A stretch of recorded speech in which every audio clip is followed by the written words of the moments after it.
right. So welcome everybody. Thanks for joining us here for one of our final sessions for the City of Design Challenge.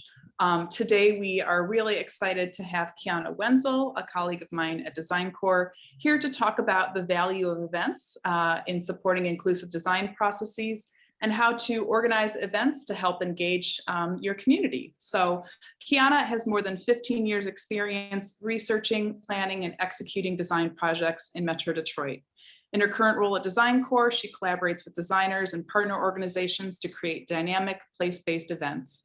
She has an undergraduate degree in interior design from Eastern Michigan University and a graduate degree in technical writing and professional communication from Lawrence Tech University. And she's born and raised in Detroit. So Kiana, thank you so much for joining us. I know it's a really busy time with Month of Design coming up, but we really appreciate having you here today. Yeah, thank you for the invitation and for the opportunity to share my story and share my experience. So hello, everyone. As Ellie mentioned, I am the Director of Culture and Community at Design Corps Detroit. I've been with the organization since 2016, and I have a slide presentation that I'm going to share. Feel free to, drop any comments in the chat. And sometimes I stop screen sharing if it's something really important. I want to get eye contact with people. So I think you all know about Design Corps' mission of establishing Detroit as a global source of creativity. And I always like to start my presentations with showing a picture of my family. Someone once said that showing a picture of your family improves your likability by about 30%.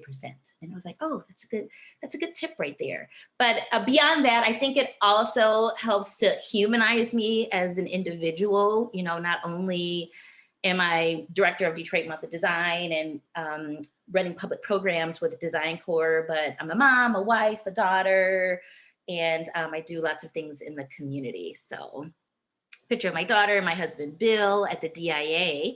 So in my role as Director of Culture and Community, I really break down my responsibilities into three main brackets, being public programs and engagement. I help to manage Drinks by Design, which is a monthly networking event for Detroit creatives. We did that a lot pre-pandemic for almost 10 years, for 9 years. We pivoted to Detroit Design listening sessions in 2020. It was a regular cadence where our community could come together and almost like show and tell what projects we were working on monthly, and every month focusing on a different design discipline. I also host info sessions leading up to Month of Design, before our open call and during the open call, which is a platform for people to ask questions and find out how they can get plugged into the work of Design Corps. So I know that the purpose of this session is to give tips on inclusive events. And I think just having info sessions and listening sessions throughout the year leading up to your main event is a great tool to just hear from your community and collaborate with your community.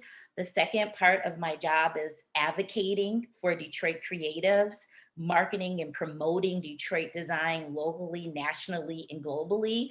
So I'm always out saying how great Detroit's design community is and trying to connect buyers of design, people who need design services, with local designers. And then the third part of my job is fundraising. Design Corps is a nonprofit organization, and a lot of the activations and events that occur throughout the festival, it costs money to produce those things. So I'm always looking for organizations and brands that want to invest in our creative community and want to support the talent that we have. So that is my job in my three main brackets. So Detroit Month of Design is an annual multidisciplinary, multicultural design festival that occurs throughout the city of Detroit, September 1st through the 30th. 2021 marks the 11th year The festival started out as a 5-day celebration of independent design in Detroit. Through our research, and we know that most creative businesses are micro businesses, 10 employees or less. So it's so important to support those micro businesses so we can retain them in our city, help them grow, and with job creation as they're growing, we're employing more people and creating opportunity for our city. Not only is the festival for designers, but it's for the greater community. With events occurring throughout the city, it's easy for people to plug in. The festival doesn't just occur, downtown or on one side of the city. So we want easy plug-in, and that's something to think about for an event that you're hosting. Where is it located? How easy is it for people to get there? Drinks by Design was a mobile event, so it was always popping up in different places. So if someone wasn't able to make Drinks by Design or a Month of Design event on the west side, they were able to get to one that's in Southwest or on the east side. So there's kind of like beauty and mobility for events. This is an overview video from our 2020 festival.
Screen here.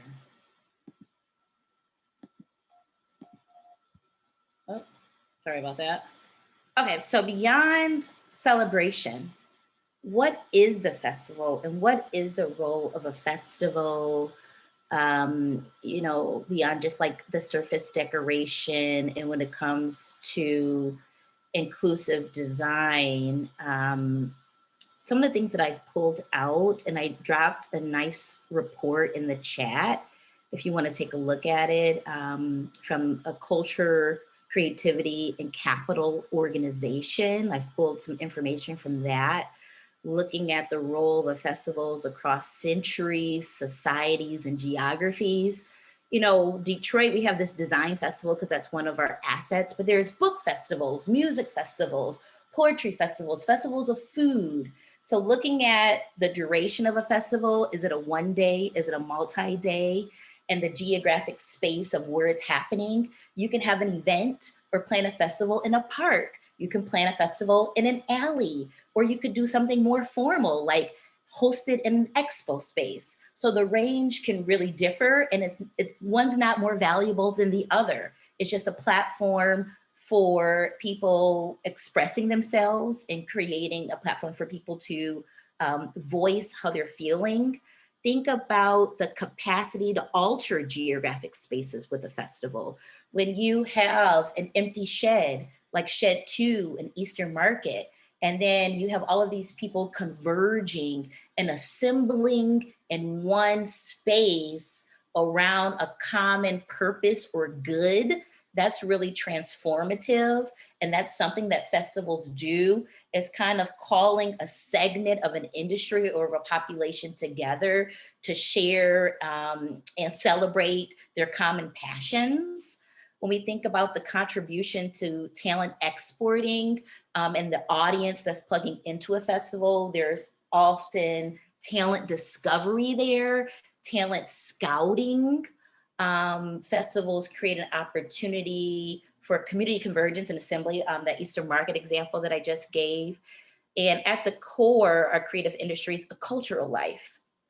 Culture is created not only in museums, but think about culture streetwear. We're doing an event this year with Foot Locker and talking about sneaker culture.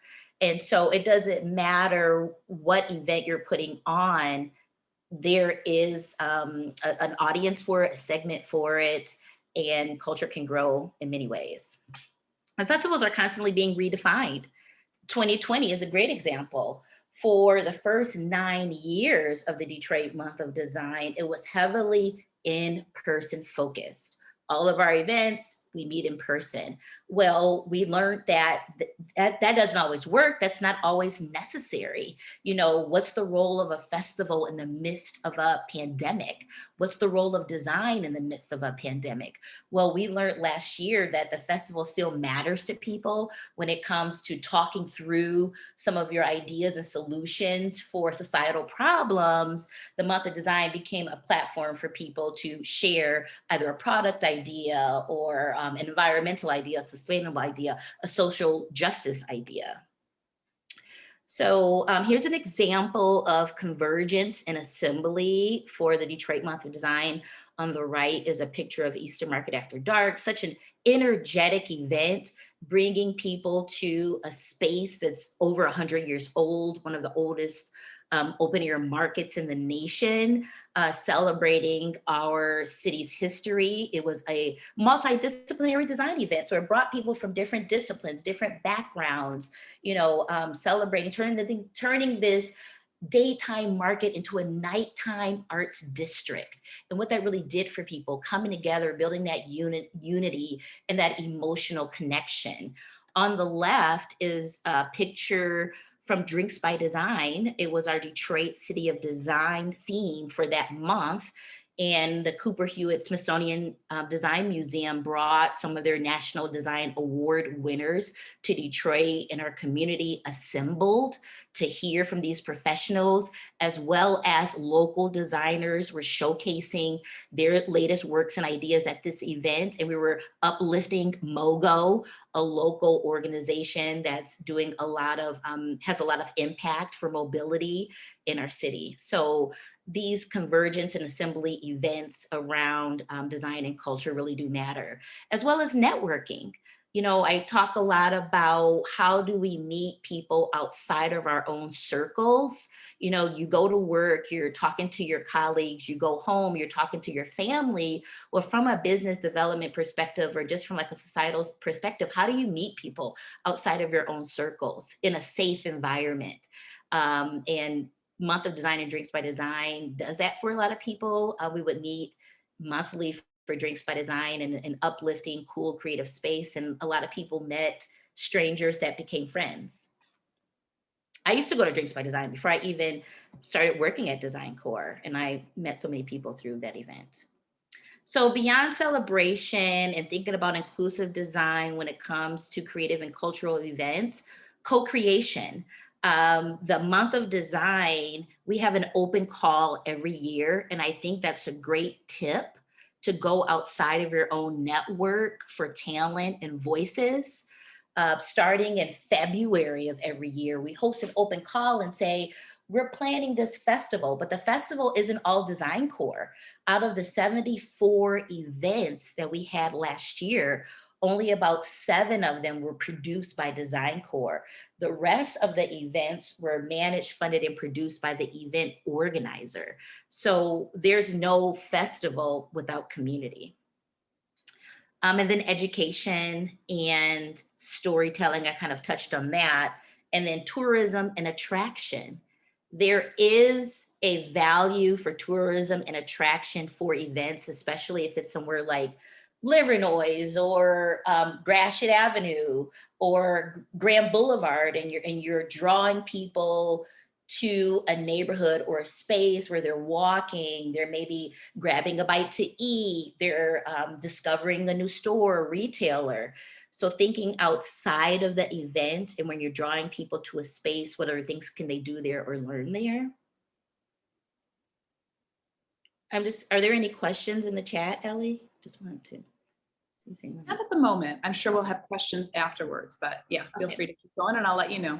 Okay, sounds great.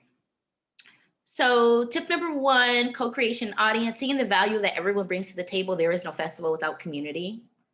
Our open call helps us not only stay in touch with people that we already know, but meet new creatives and people in the audience. You know, the Detroit Month of Design is not just for I'm a formally trained designer. That's not necessarily the case. We have design organizations like AIGA participating, or AIA.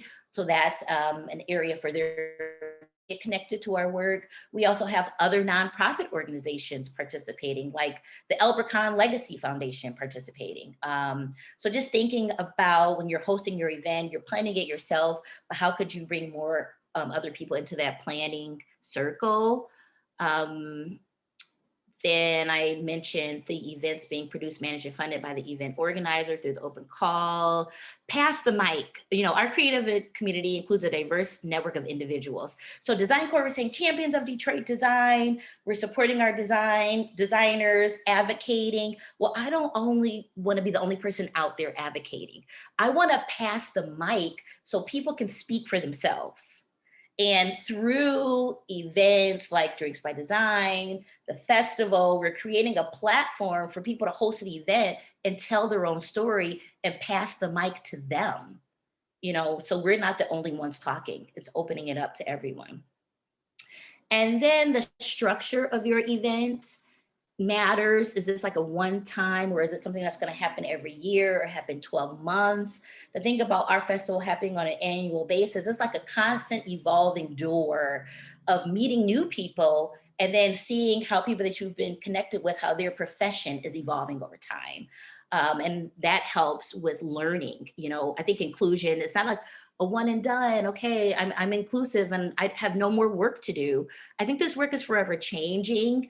And through the festival, we're improving from year to year by doing surveys, getting feedback, and continuously learning as our world is evolving and our community is evolving. So this year's festival is going to have 83 events. We're moving forward with a hybrid structure. I think that's very important when we're thinking about creating access for people to plug into your work and program. Have a virtual option and then maybe have an in-person option.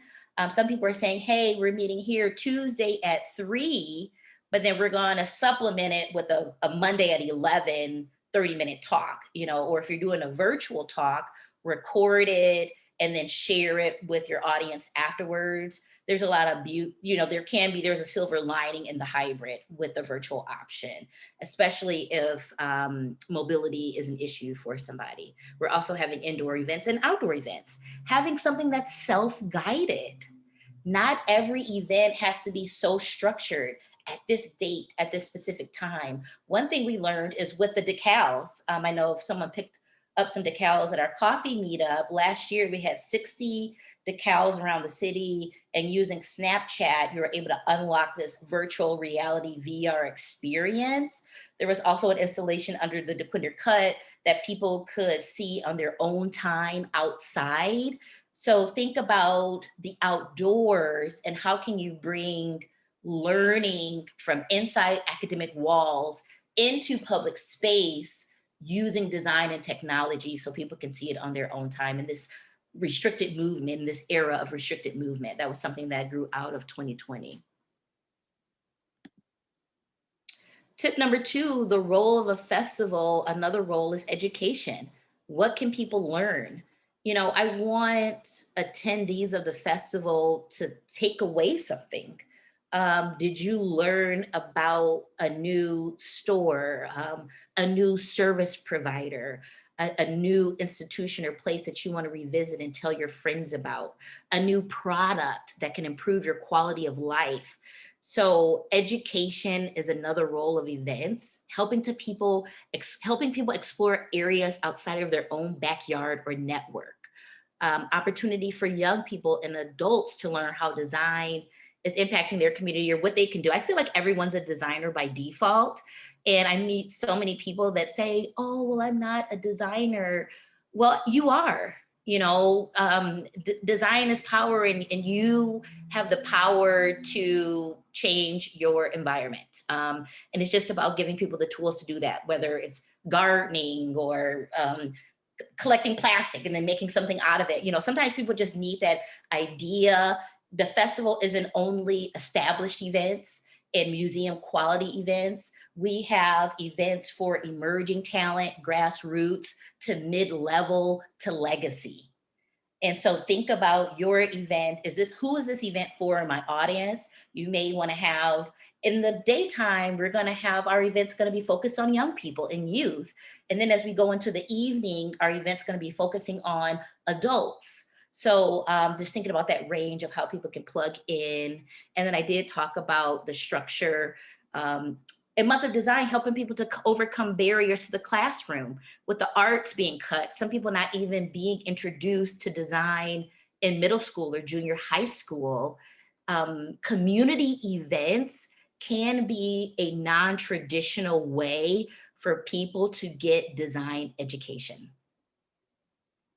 I recently met an emerging designer for financial reasons. You know, there is a student debt crisis in America, and some people have to drop out of design school. Design school is expensive, especially materials and stuff. But people don't want to give up on their dreams. So then they self-teach, you know, or doing an apprenticeship program, things like that, in order to sometimes get the social connections that they're not able to get in a formal classroom.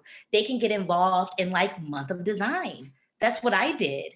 I participated in the Detroit Month of Design in 2011 as a recent graduate. And I said, well, I'm trying to grow. I'm trying to be seen as a leader within my current job. How can I get out there and meet more people outside of the traditional route? Well, this festival was a way of doing that, of broadening my connections, and your event can do that too. And then select topics that speak directly to current issues facing your community and thinking about what do people care about. So this is an example from our Youth Day programming. Every year we would host a Youth Day. One year was at the Outdoor Adventure Center. It was under the DeQuinter Cut. We've had it at the Michigan Science Center. Since then, it's grown from a one-day Youth Day event to a youth track. So how can we take design education to young people across the city of Detroit and expose them to career options? And we are doing that through our youth track. So make sure you keep an eye out for that. This year we have a kaleidoscope workshop, block printing and illustration workshop, and apparel design, and we're doing some pop-up demonstrations in campus marches. Tip number 3, impact, social, economic, or business. Does your event help designers connect to more customers? We need revenue generation, profit and loss. So the Month of Design is not just about showcasing your skills as a designer, but how can you meet a customer or potential buyer? Help customers and buyers connect to local talent.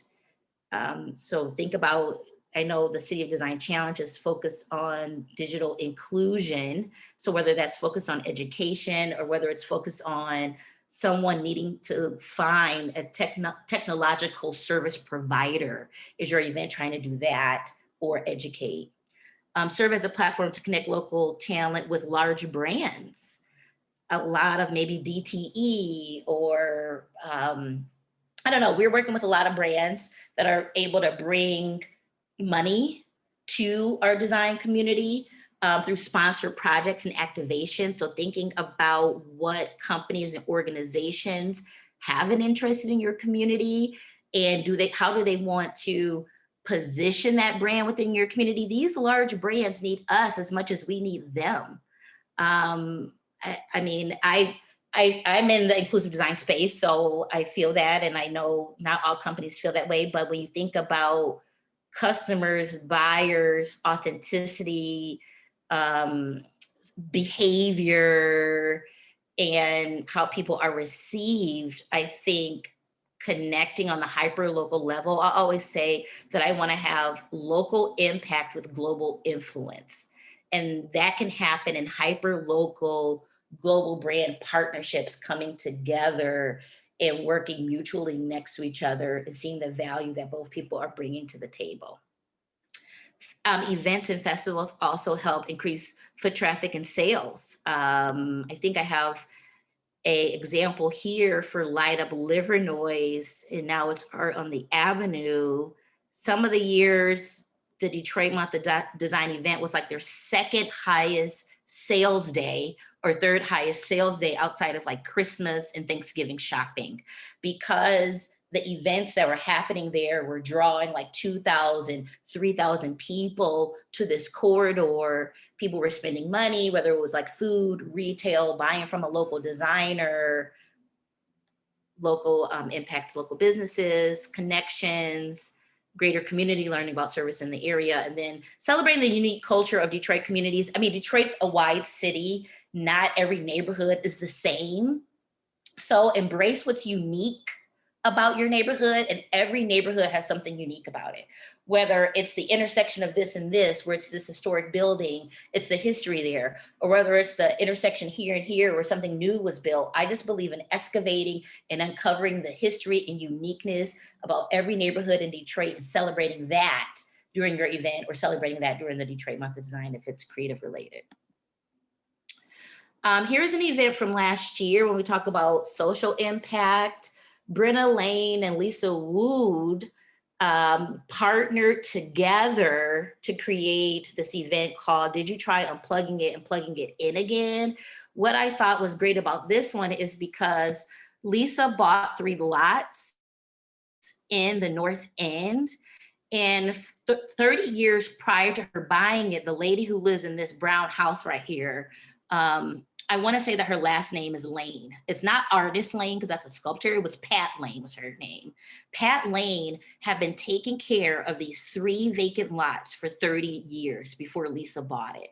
When Lisa bought the land, she started, knocking on doors in the community, introducing herself, and she lives on the next block over. You can't see her house from here, but her backyard like runs up against it. And in talking to the community, learning about the community, she met Pat. They developed a relationship, and in honoring what Pat had put into that land for 30 years, she named the park after Pat. It's called Pat Lane's Park.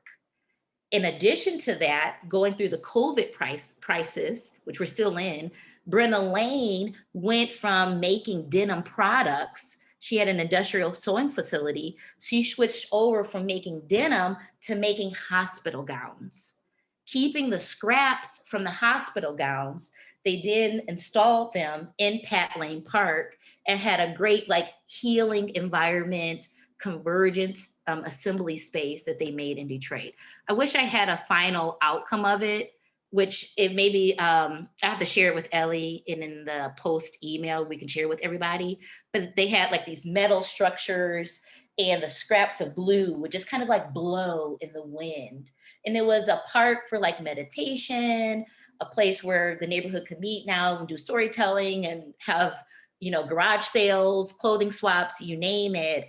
And I love the fact that Pat Lane's investment into this community will be forever remembered in naming it after her. And I think it's something to be said for naming conventions. Thinking about social impact, inclusive design is very broad.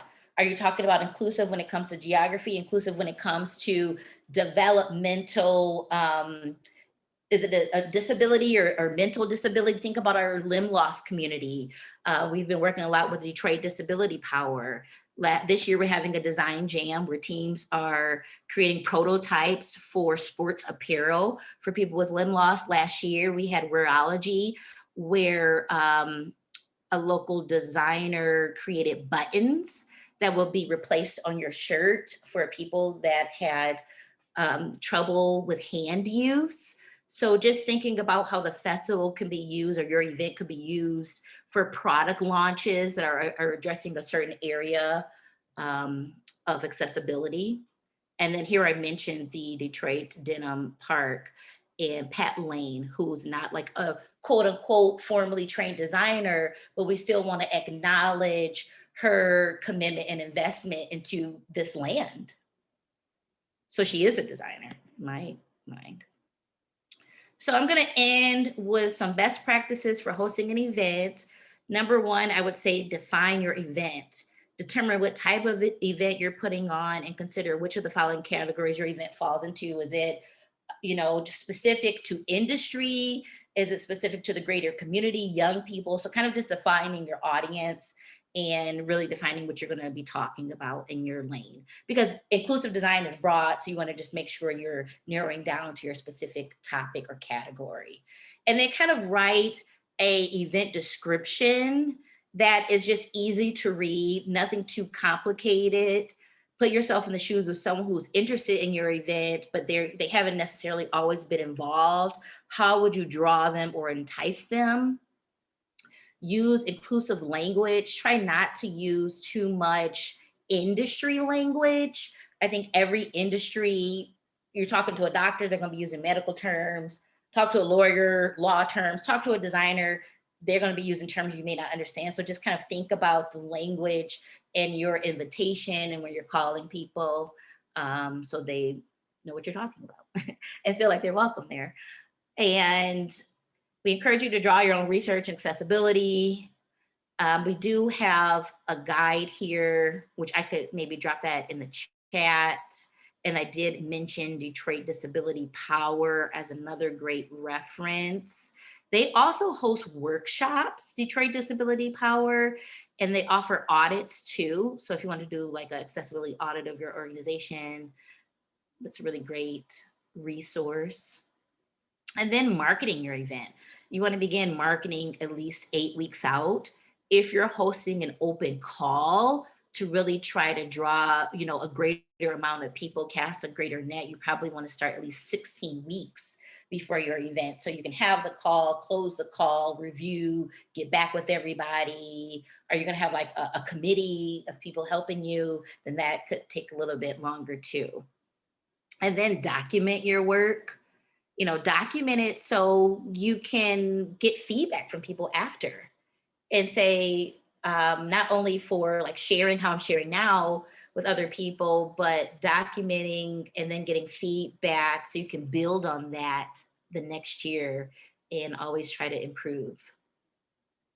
And then looking at adaptation and safety measures. Our world is forever changing, so you want to remain flexible, but have some things in place as far as if it's an outdoor event, will we need to move indoors?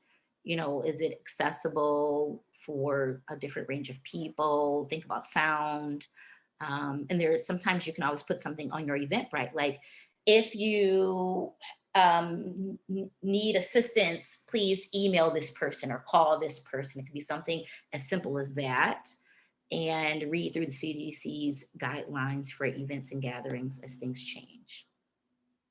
So we'll now open it up for Q&A, and I have my email here. So if you want to reach out to me directly, please do. And you can also follow Design Core online.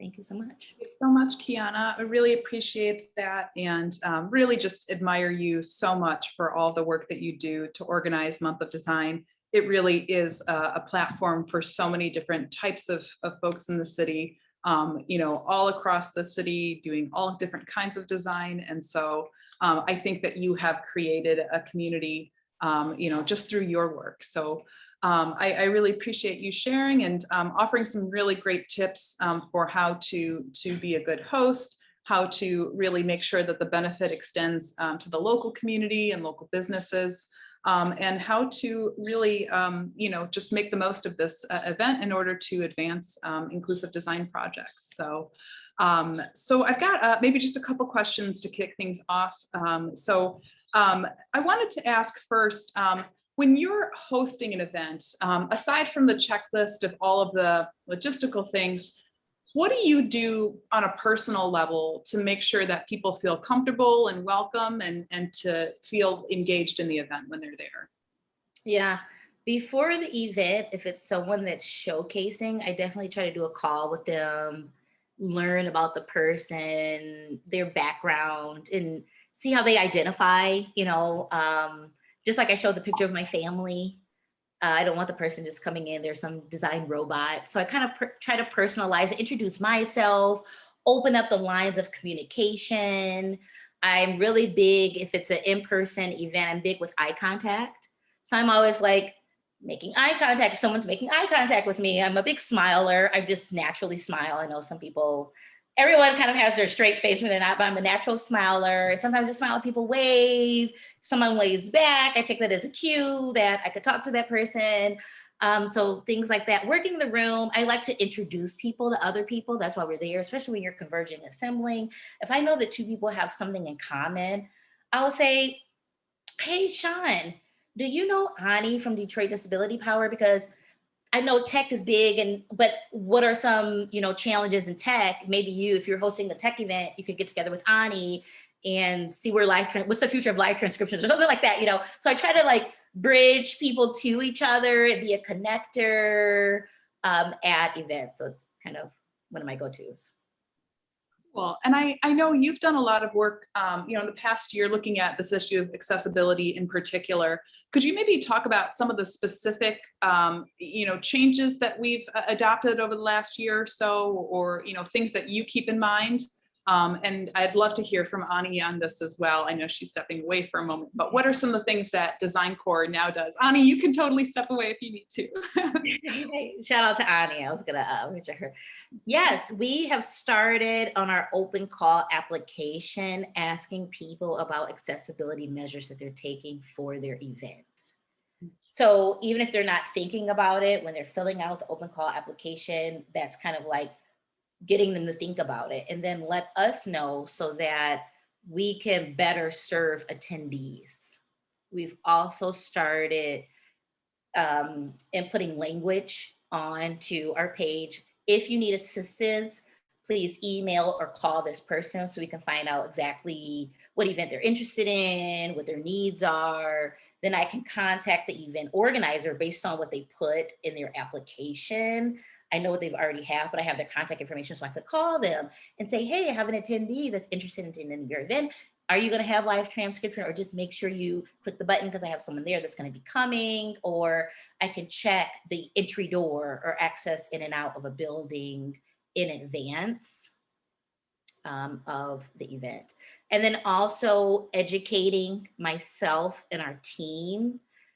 We did take race equity training last year. This year, we did one training with Detroit Disability Power. And hopefully we'll continue these trainings. So I think it's important to kind of know the language, the needs, things to ask, and how to put them in place. If it's an outdoor event, making sure that you have some seating involved, so simple things like that, or lighting, are things that we've started to do. I wanted to ask, just maybe one more question on my end. Taking the design piece out of it, on a very basic level, what are like the right ingredients that you need to have a fun, engaging event? You need passionate people is the first thing.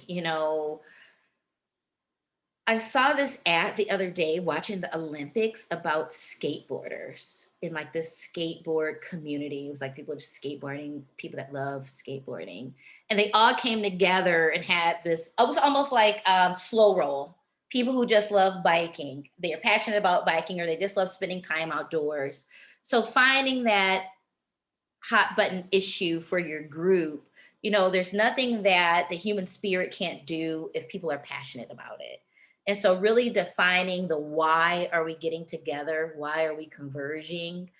And that's number one. And then finding the people that want to invest in that, want to be involved in that. I think that's the main thing that you need. It doesn't always have to be fancy. We're getting together, we're talking poetry, and we're talking about how poetry can be used for healing, how poetry can be used for expression. The month of design is just people who love design.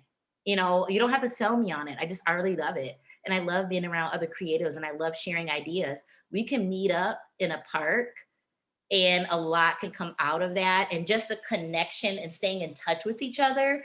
So once you kind of find your tribe, find your network, and building on that and opening up the lines of communication, so that if I need something, I know Patricia is passionate about community development and design.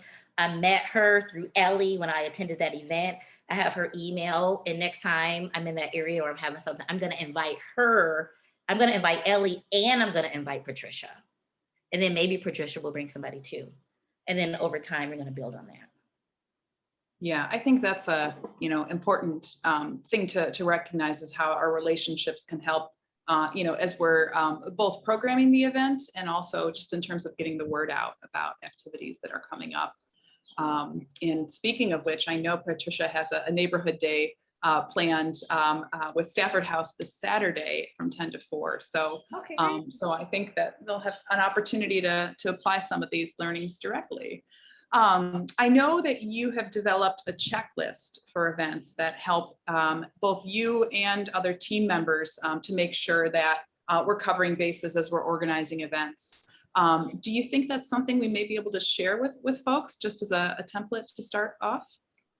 Yes, I could definitely share that with you. Great.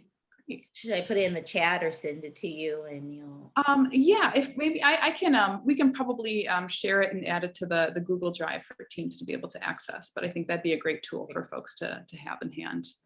I'd love to invite others, folks who have questions for Kiana.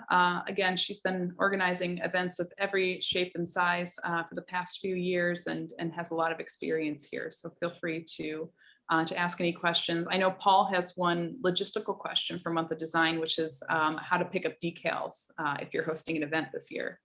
Yes, I will be in the office, Paul, Monday from 9 to 4, or we could schedule like an offline meetup or something.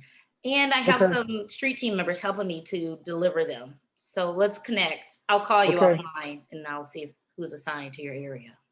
Okay, great. Because I was out of town for the coffee meetup, so I didn't get to do that. But I did. I will jump in though, because you made me feel bad, Kiana, that I'm supposed to have been planning my event like 16 weeks ago.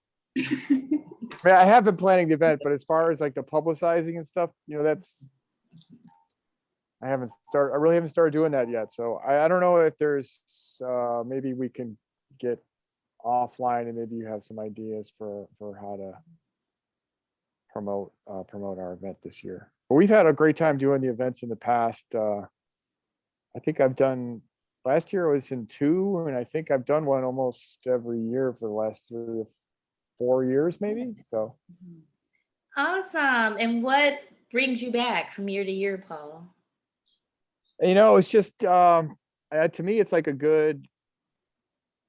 I like the sort of cross fertilization of audiences that we get with this, as opposed to like, I'm more in the academic realm, but I do a lot of community-based projects. So I kind of feel like they're in the community. It's also an opportunity to bring students out. Like last year, I was actually able to bring students out to our event, even though we were still in pandemic mode, because it was an outdoor event and was all properly spaced and stuff. So it's a good way to get students out and seeing different parts of the city. And I like the transformational parts of things that happen around different spaces in the city. So Great. But we used to do it before I ever did an event. We used to go and go down to when the Week of Design was down at by the riverfront and stuff like that, and make t-shirts and stuff. So I've enjoyed it for a long time. Great. Thank you, Paul, for participating and for bringing students. Yeah, absolutely. Thank you. Kaylin had her hand raised. Hi, Kaylin. Hi, Kiana. How are you? Thanks so much for sharing today. I had a question. So I'm involved in events a lot. I think I probably ran an event once a week for the entire month of July. And summer is just a really busy time, and they can be obviously very fulfilling and rewarding, but also like I'm starting to look at events a lot more critically now and understand the gaps, and seeing, your slides really were helpful as I start to just kind of understand like what truly makes a good event. And so my question would be like, is there a metric for what idea constitutes a festival versus like, an event with kind of just one activity and one focus? So like music, for example, like, a show versus an actual festival, or like a block party versus an entire neighborhood festival. Like, is the metric the number of people that are excited about it and are ready to jump on board? Is the metric the passion for the cause? It's like, is there no metric? That's something that I've been thinking about and that I'm curious about. And I wonder if you could speak to that a little bit. Sure, that's a great question. I think that I don't have an exact answer for that. But I would say one core element of a festival is multiple people. showcasing their work over a duration that could be one day to multiple days. So like a music festival, think of Techno Fest, is multiple DJs showcasing their music over the course of 3 days. They have a stage, it's a platform for people to showcase their work, multiple people. Right. And that would be like the minimum base. A block party is usually limited to like the people within that block or neighborhood. So it could be like a neighborhood festival, but if it's, you know, the design festival, it's in Detroit, but it draws designers from the greater community, and it's highly collaborative, like over 160 designers this year participating. Wow. So I would say that's the main, having the platform with multiple people kind of coming through, showcasing their work would be the core element. Awesome. Thank you. Thank you.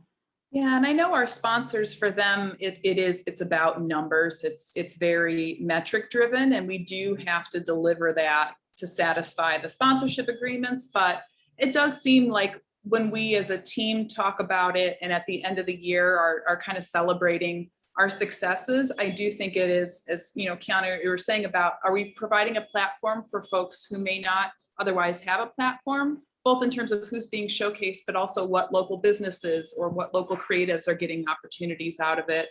I also think that, you know, for us, because we touch so many different audiences, is it a diverse group of people? Are we bringing together people who wouldn't normally be in a room together is something that we really, you know, celebrate a lot and take pride in with our events. And also, are we helping to build relationships that last after the event that we can track long-term? You know, I think those are the things that are sometimes really difficult to measure, but that's sort of the anecdotal sort of takeaways that I feel like our team talks about a lot. Yeah. Other questions, comments, Pat?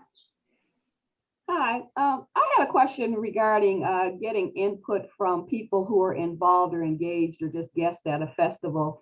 What do you think about surveys? Personally, I'm turned off when people come to an event.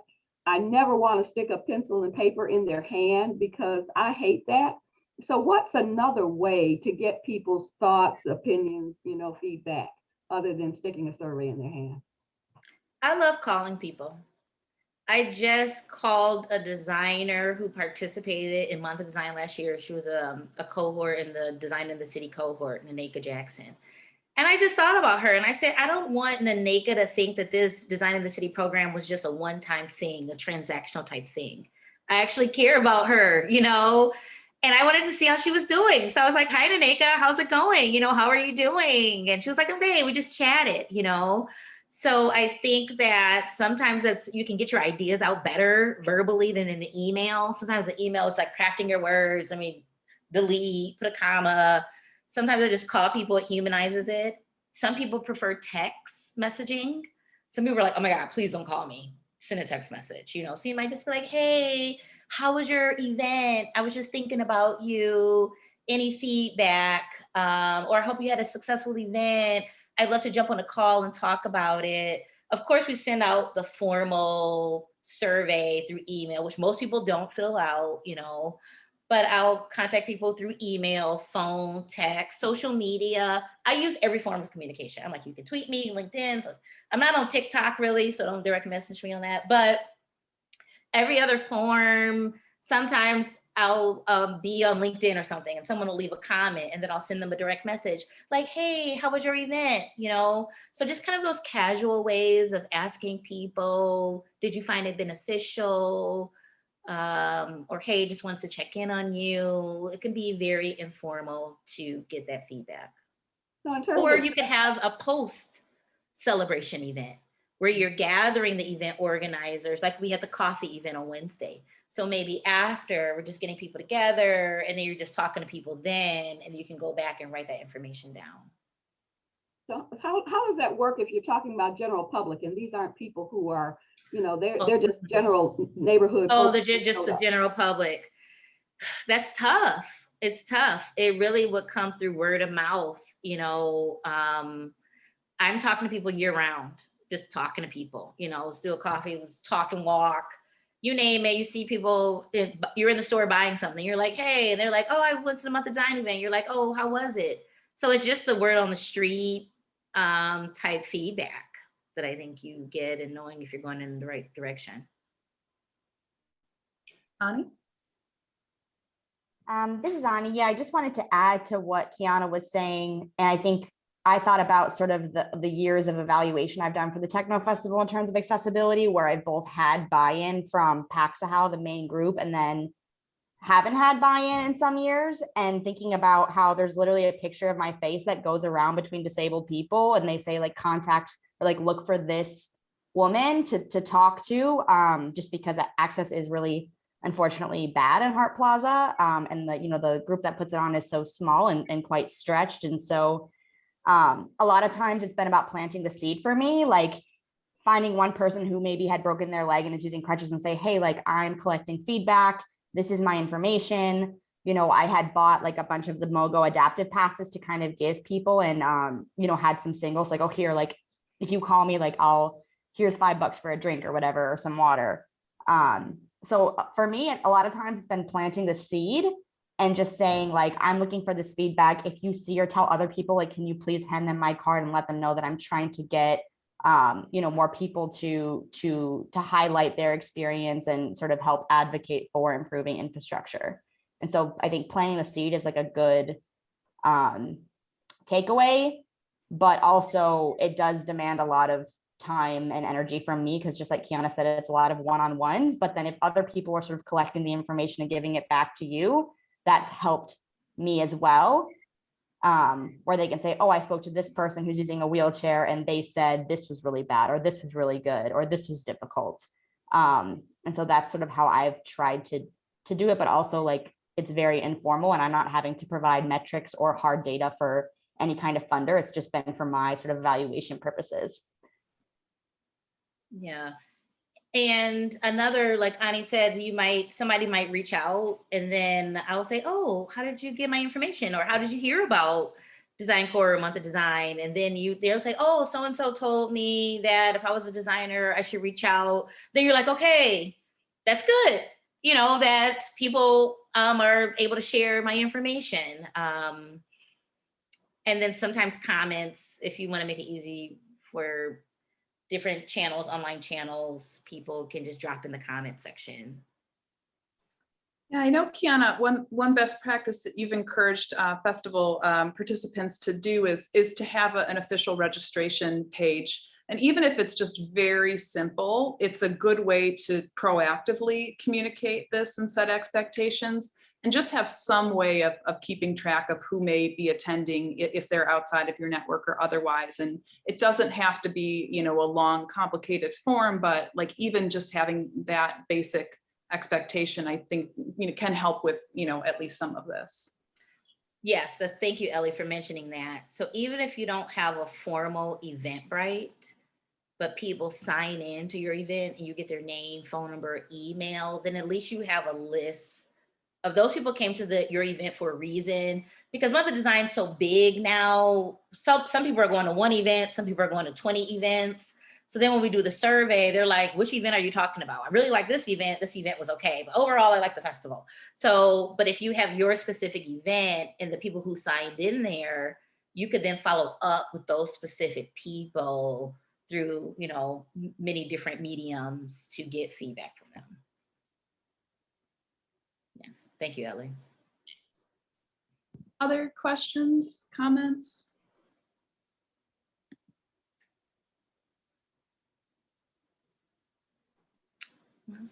This is Ani. I actually have one more thing to say. When you get really bad feedback or people feel kind of hurt, I think it's definitely important to go out of your way to talk with them, and at least like create space for that. I know like I've been invited to, these really big workshopping sessions where I've spent a lot of time like crafting really critical feedback. And then, under the name of like inclusive design or inclusive practices, and I never hear back from those people. And that kind of hurts. especially when like, again, I am like a niche consultant and a lot of times that perspective isn't brought in. And when I like provide additional feedback and then don't hear back from people, it like, that's something I think to keep in mind too, is making sure you follow up with people. Yeah, yeah. And one of the toughest parts of my job is when people aren't accepted into the festival. Because this year we had around 180 applications. And even though we have like 85 events, I still had to turn away like 50% of the people, you know, and when we're champions of Detroit design and, you know, the call to action is inclusive design, everyone's not included if I'm not accepted in this event or this festival, you know, so you have to make sure that you notify everybody, no matter what, notify everybody around the same time. You don't want people saying, I'm accepted, and somebody's like, I didn't hear back, you know, and then if someone says, you know, you say you're not accepted, you hear back from that person, they want to have a call with you to learn more. So like she said, following up, it's great to have a phone call with somebody, talk it out, learn from, you know, give feedback of what they could do better next year, or maybe something that they didn't include. Because what I'm learning is when you do an open call, some people are great designers, but they're not great writers. You know, so maybe one thing I'm thinking about for Month of Design is the submission process is mostly, it's written and then you can attach pictures, you can attach video, but what happens if somebody's dyslexic? And thank you, Ani, it's, you know, hidden disabilities. Then maybe they're not accepted because they have dyslexia and they can't write good, you know? And sometimes it's after a phone call or conversation with that person, you have a better understanding of their event, then you can bring it back and say, hey, let's reevaluate this. So that follow-up is so important. So you're just not blindly missing out on something without getting the full background, particularly if you send an email notifying the person and then they reach back out to you and they want to get on the call or they want to know more details about why they were or weren't accepted. So you can learn from that as well.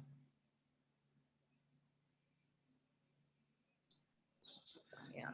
I was curious, I wanted to circle back to a question Paul raised about marketing and outreach for events, especially for smaller groups that may not have the huge platform or network that Design Core has. What are some platforms or strategies or methods you would recommend for folks to get the word out about their events? Yes, and I would say it's not always quantity. Sometimes think about quality. No matter who's there, get to know that person, who's in the room, that can be more important. But I think the easiest is like using your own email network. Start with the network that you have, create a template email. You know, so I would usually just have a Google Doc, put some sample language together. People love it. If you give them sample language and all they have to do is copy, paste it, send it to their network, then you send an email, say, hey, like Paul, for your event, the Alley event, we're hosting this event during Month of Design. It's going to be on this date, this time. Here's a description. We would love it if you could help us spread the word. I've copied some sample language below that you can put in email or that you could use on social media. They get the email, they're like, great, they copy and paste it, they put it on their Twitter, they put it on their LinkedIn, make it easy for them. I've attached a picture that you get. Pictures are great. Pictures increase your open rate and increase people's chances of looking at it. So I would say that's probably the easiest thing you could do, Paul. Start with your own network, have your email, do the sample one, and then I BCC people, unless you don't mind people seeing it, and then just send it out to like 100 people and ask those people to share it. And it's the reshareability. The reach is not in Design Core. It's not us. We're nothing without community, you know? And so the power of Month of Design is the event organizer sharing it. We're all sharing it because this is a moment in time where our creative communities come together to show unity. I tell people you could host your event, your creative event, any time of the year.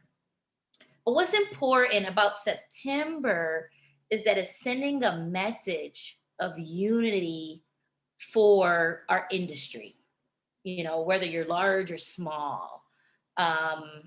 So I'm just going to say that, you know, we do events throughout the year, but September is kind of like all disciplines, all organizations, ranges, different parts and locations of the city. This is a moment in time where we're just going to come together as a big group to showcase the best of ourselves on an annual basis. That's kind of how I think of it. Yeah, I appreciate that Yeah. very, very much. And I've also learned that you have to be prepared to repeat yourself and send the same message out again. Send the same message out, send it once, do a reconfirm, do a last call. I just wanted to remind you, do a day before. I found, especially for virtual events, send the email like 2 hours in advance, in 2 hours. So people are like, oh yeah, I got that reminder email. Or for your event, Paul, send it out now so people can reshare it. And then maybe like 3 days before or 2 days before, say, don't forget this Saturday, and then send it out again. I know I've over emailed every person that's on this call right now. So yeah, I didn't even realize we're past 1 o'clock. Oh, okay. Yeah. Chatting. So this has been great, Kiana. I really appreciate you taking the time today to share some of your experience and advice and tips, and to share on your email as well, so that folks can follow up if they have questions. So I hope that this session helped folks who are looking to do some engagement over the next few weeks with their City of Design projects. And if you have any follow-up questions, you now know who to reach out to. So thank you again, Kiana. Thank you everybody for joining. Everyone, it was a pleasure meeting you. Have a great day. Have a great weekend. Thanks, you too. Okay. Take care. Thank you. Bye.